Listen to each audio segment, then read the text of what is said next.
Hello everyone, today I want to talk to you about the tests. Neville Goddard brings this up a lot because it is a very powerful point from the Bible and he expands upon it beautifully. How we should look to our imagination for solving of all our problems, creating every experience we wish to have in this physical world, because it is the cause of phenomena of life. That is the basis of all manifestation, believing that Jesus Christ, that is the personification in the Bible of that infinite creative power of God himself, the one to whom all things are possible. That one is within you as your own wonderful human imagination. This is the Bible verse, 2 Corinthians 13.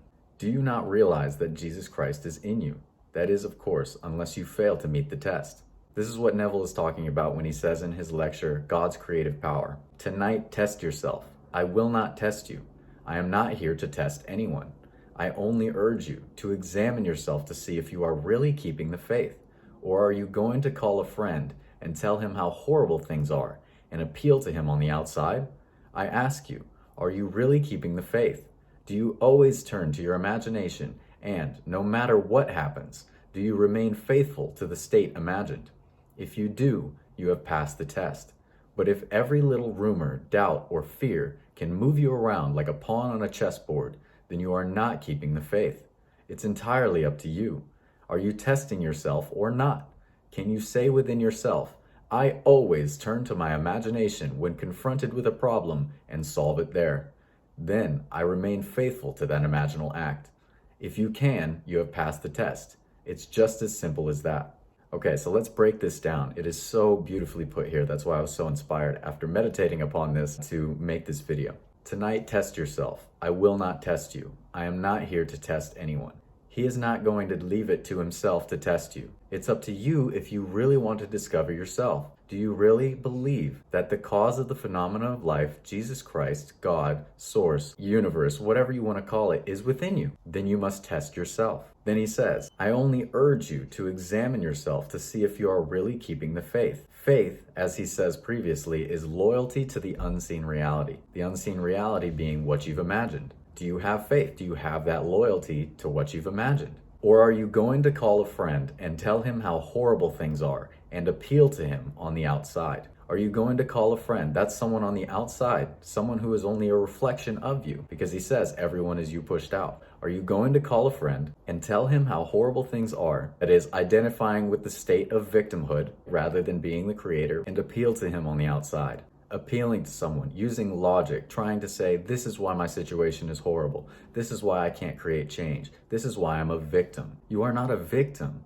The infinite love that you are, that is your imagination, will allow you to enter any state, and you will drink that state to the last drop. You are not told, imagine this and it's good, imagine that and it's bad. There are no judgments in imagination. We have the knowledge of good and evil, and that is what prevents us from understanding that it is all one love. If God is your human imagination and God is love, then your imagination and its allowance for you to enter any state, positive or negative as we may judge it to be, and create a physical circumstance from it, that is love. Unconditional love. You are not able to do that only on the condition that you imagine the good, only on the condition that you imagine the bad. However, you find out. It is a perfect learning mechanism because you find out when you imagine the bad what it creates. You find out when you imagine the positive, the loving, the joyful, the kind, what it creates. You will understand when your state becomes personified in this 3D physical world. So he says, I ask you, are you really keeping the faith? Do you always turn to your imagination and no matter what happens, do you remain faithful to the state imagined? No matter what happens, people are always saying, this happened or that happened. There's no way I can get what I want. What are you doing telling me this? What are you doing telling anyone this? Appealing to them on the outside. What are you doing not having faith? What are you doing out of the state of the wish fulfilled? Do you understand that is the test? You're failing to meet the test if you give voice or logic or reason or life to anything other than the state of the wish fulfilled. If you do, then you have passed the test. But if every little rumor, doubt, or fear can move you around like a pawn on a chessboard, then you are not keeping the faith. It's entirely up to you. This is what we must understand. These fears, these doubts, these rumors, all these things of this outside world. This outside world is merely a reflection of our state. So if you want the outside world to change in whatever way it is, then you must change your state, your conscious state, to that of the wish fulfilled. Are you testing yourself or not? Can you say within yourself, I always turn to my imagination when confronted with a problem and solve it there? Is that true? Can you say that of yourself? Can you test yourself and see, when there's a problem in your life, do you begin to logic it out, thinking, what steps do I need to take to fix it?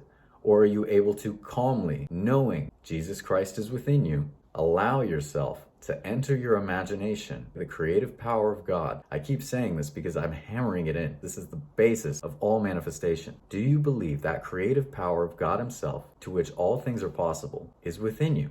If so, why would you turn anywhere else trying to solve any problem you encounter? Go within and solve it in imagination. That doesn't mean think out a proper solution. It means assume the state where the problem is resolved as you would like it to be. Then I remain faithful to that act. So you don't just do it to feel good. You feel into it and you say, I am loyal to that unseen reality. I did it. It is done. You know that your imaginal act is a creative act, unified with the creative power, the infinite creative power of God Himself. This lecture that this is from is called God's Creative Power, and that's what we use when we become one, unified, faithful to our imagination. My intention with this video is to inspire you to be more faithful to your imagination. Turn to no one on this outside world. Turn unto yourself within your imagination, and that is where all problems can be solved. That is where all things may be realized. Hesitate not. Assume it done now. Thank you.